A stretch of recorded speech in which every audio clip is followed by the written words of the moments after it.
Senhor esteja convosco. Proclamação do Evangelho de Jesus Cristo segundo Lucas. Naquele tempo, o Senhor escolheu outros 72 discípulos e os enviou 2 a 2 na sua frente, a toda a cidade e lugar onde ele próprio devia ir, e dizia-lhes: A messe é grande, mas os trabalhadores são poucos. Por isso pedi ao dono da messe que mande trabalhadores para a colheita. Eis que vos envio como cordeiros no meio de lobos.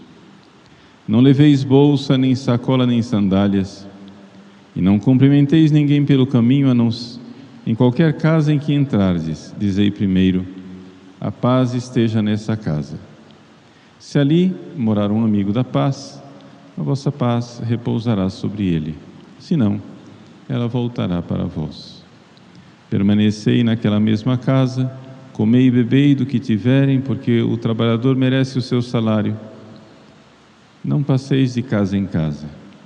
Quando entrardes numa cidade e fordes bem recebidos, comei do que vos servirem, curai os doentes que nela houver, e dizei ao povo: o reino de Deus está próximo de vós. Palavra da salvação.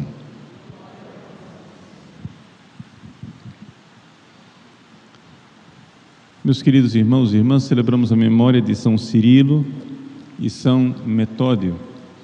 São 2 irmãos de sangue que nasceram na Grécia e que se dedicaram à evangelização dos povos eslavos.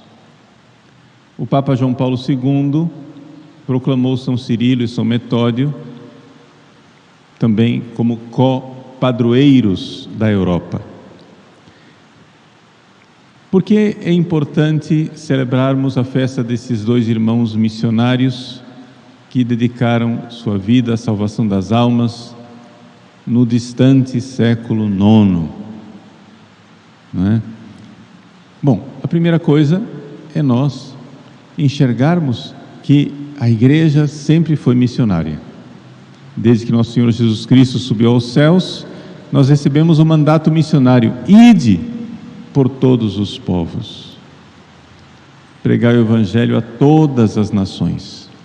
No dia de Pentecostes, quando os apóstolos saíram e São Pedro então fez a sua primeira pregação, São Pedro, cumprindo a missão de Cristo de forma milagrosa, falava no seu pobre aramaico. No entanto, cada povo que estava ali presente entendia na sua própria língua.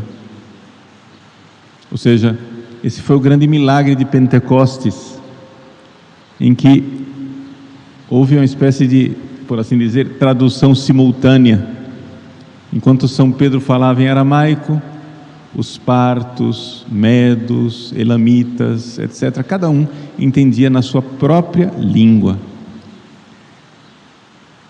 É o milagre de Pentecostes que é Babel, ao contrário.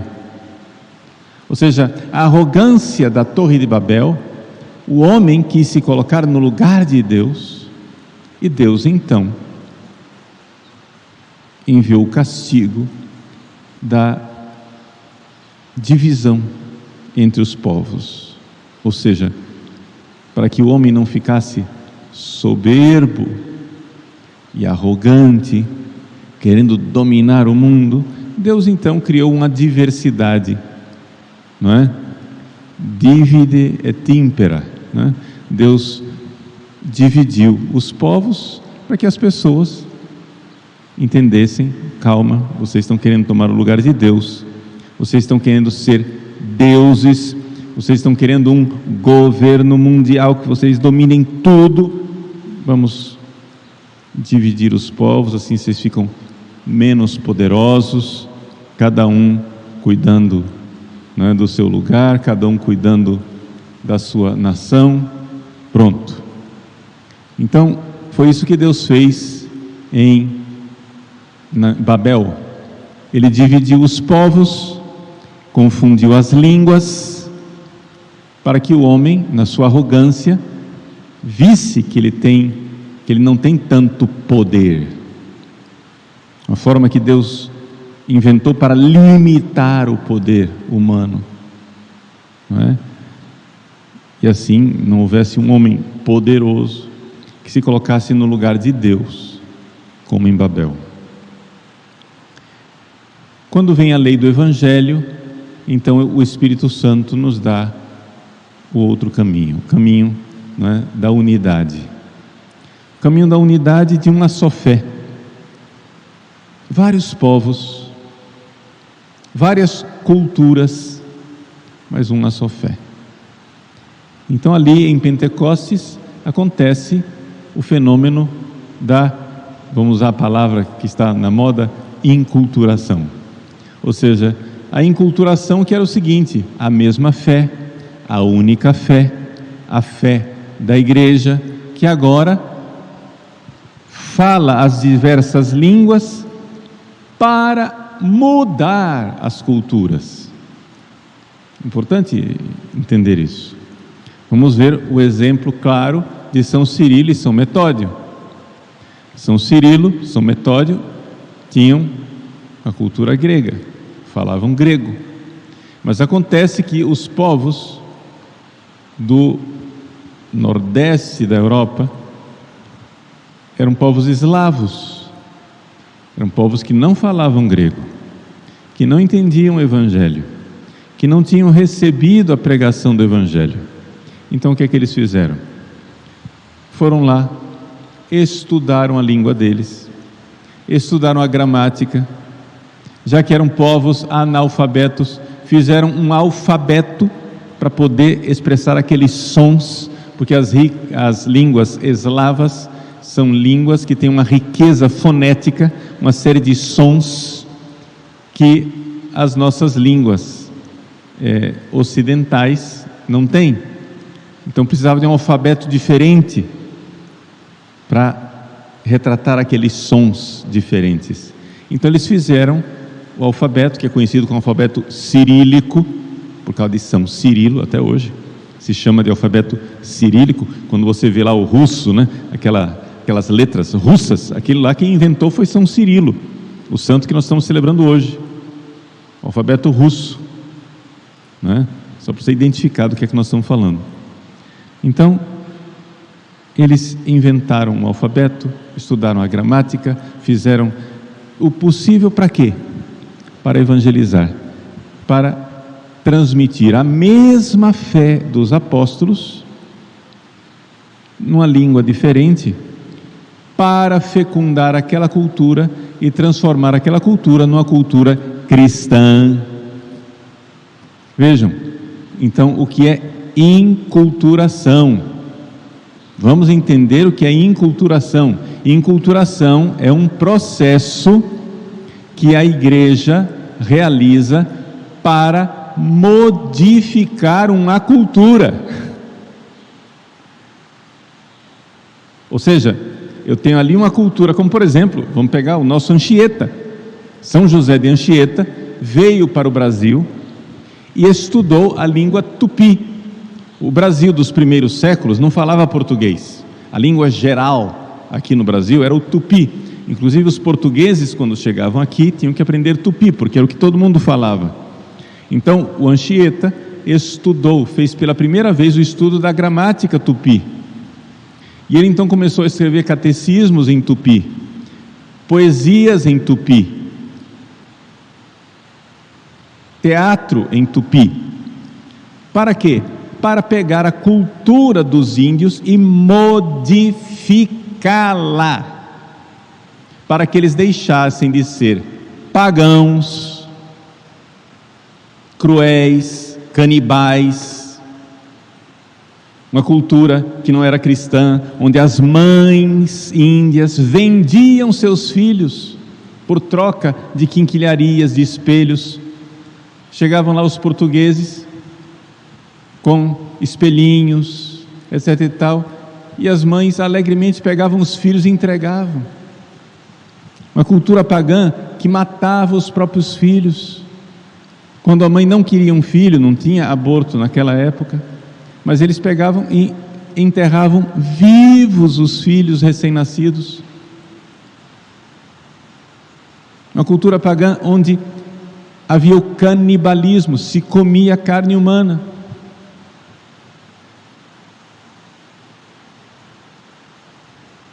Uma cultura pagã onde havia o incesto, onde não havia respeito, havia adultério, etc., em várias dessas tribos.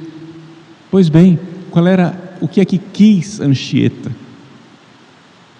Anchieta aprendeu a língua dos índios para mudar a cultura dos índios. Isso é enculturação. Enculturação é um processo de adaptação da mensagem cristã à linguagem de uma outra cultura, para que aquela cultura seja fecundada, modificada, transformada, cristianizada.